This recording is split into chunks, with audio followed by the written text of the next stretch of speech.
هنبدأ معاكم بالشعر صديقتي يارا مجدي، ويارا من محافظة البحيرة.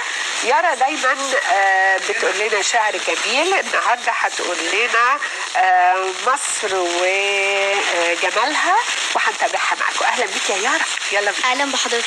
يلا. السلام عليكم ورحمة الله وبركاته.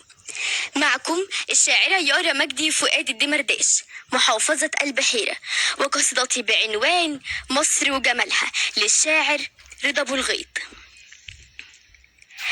اللي شاف مصر وجمالها واللي داق من شهد نيلها، عمره يوم ما يفوت ترابها ولا يوم يستغنى عنها، واللي عدى في يوم عليها وارتوى من نور عينيها، مهما يبعد بيلاقيها بتشاور له بطرف شالها.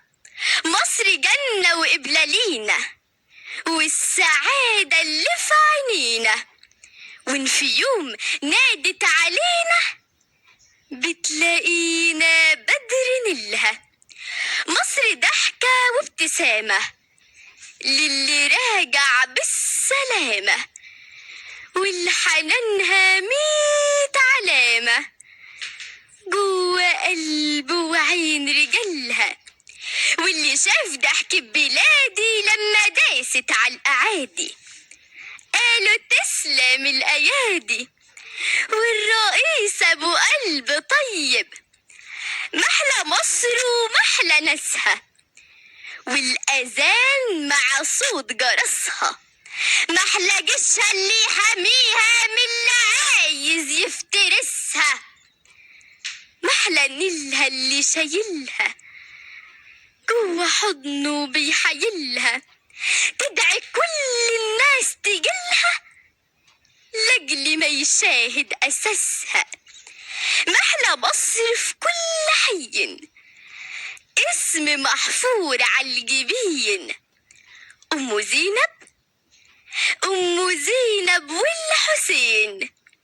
محلى مصر ومش سواقي شهد بيغذي الشراقي، واللي نفسه في يوم يلاقي، واللي نفسه في يوم يلاقي حضن دافي جنب دسها.